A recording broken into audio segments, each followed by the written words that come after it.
Dans le cadre de notre nouvelle série 3 minutes pour convaincre, je vais m'efforcer aujourd'hui de répondre à une question par rapport au baptême. La question est la suivante. Un chrétien est-il obligé de se faire baptiser? La question du baptême est importante et mérite effectivement qu'on s'y attarde un peu. Mais ici, je vais seulement parler du baptême d'eau, tout en sachant bien qu'il existe également d'autres baptêmes, le baptême du Saint-Esprit, le baptême du feu.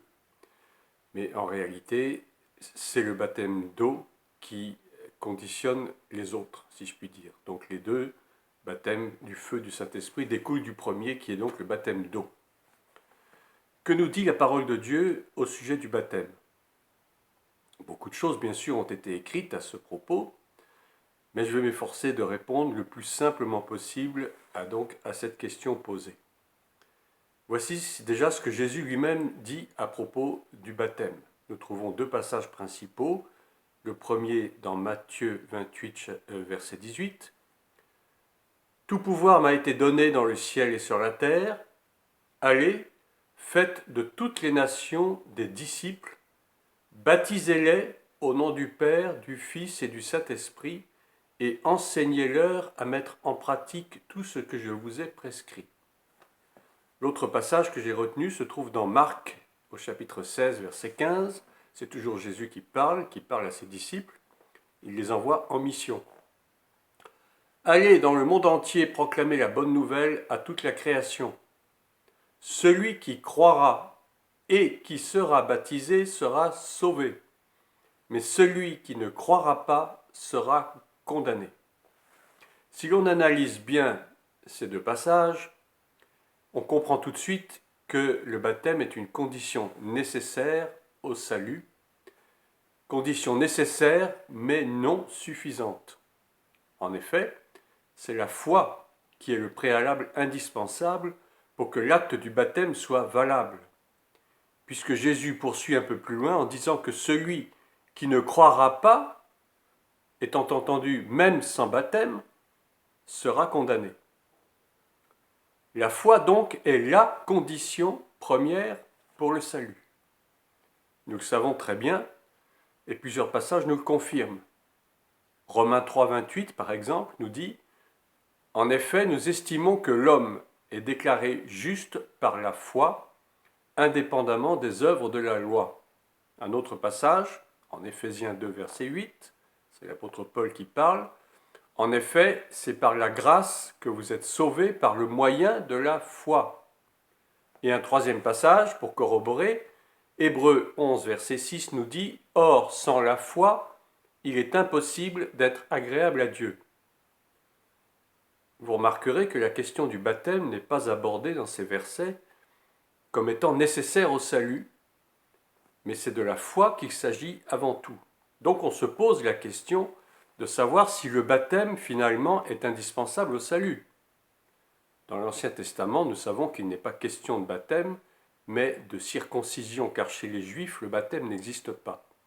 C'est avec le ministère de Jean que le baptême a commencé à prendre sa place en tant que signe de repentance et non pas comme un simple rite religieux.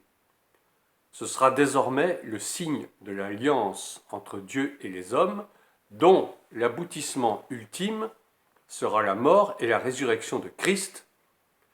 C'est par son sang que sera alors inaugurée la nouvelle alliance. Le sang de la mort de Christ est le signe de la nouvelle alliance. Est-ce à dire pour autant que le baptême deviendra inutile, tout comme la circoncision le sera pour ceux qui auront cru? Bien sûr que non. Sinon, alors pourquoi les apôtres ont-ils baptisé? On le voit dans Acte 8, verset 12. L'apôtre Philippe, pourquoi baptisera-t-il l'eunuque? Dans Acte 8, au verset 38. Pierre baptisera-t-il toute la famille de Corneille, l'officier romain, en Acte 10? Pourquoi alors Paul affirmera-t-il avoir baptisé Crispus, Gaius, la famille de Stéphanas, et même avoir été baptisé lui-même en 1 Corinthiens 1, 17, etc. Les exemples sont nombreux où on voit les disciples, les apôtres, baptisés. Alors, quelle est la vraie signification du baptême d'eau? Eh bien, il est un signe d'abord de mort. par la plongée dans l'eau afin d'y enterrer notre vieille nature. Il est ensuite un signe de résurrection et d'entrée dans la vie nouvelle inaugurée par Christ. C'est pourquoi il est important pour un chrétien de passer par les eaux du baptême afin d'identifier sa vie à celle de Christ et d'ainsi devenir un vrai disciple.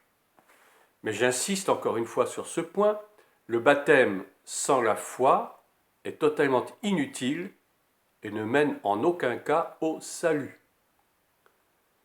Retenons pour finir les deux signes principaux que sont le sang et l'eau, qui sont indissociables du salut, le sang comme étant signe de la nouvelle alliance, qui en fait remplace l'ancienne circoncision, et l'eau comme signe de la régénération et de la repentance, du lavage, je dirais, entre guillemets, du péché.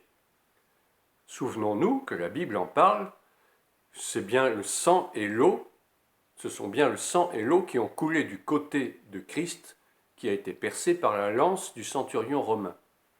C'était en fait un signe prophétique pour les croyants de la Nouvelle Alliance. Donc la réponse à la question plutôt, un chrétien doit-il se faire baptiser? Je réponds oui, un chrétien doit se faire baptiser, mais le baptême sans la foi ne sert à rien. S'il n'y a pas la foi au départ, le baptême ne sert à rien du tout, et on peut se faire baptiser autant de fois qu'on veut. Si on n'a pas la foi en Christ mort et ressuscité, ça ne mènera pas au salut. Soyez bénis.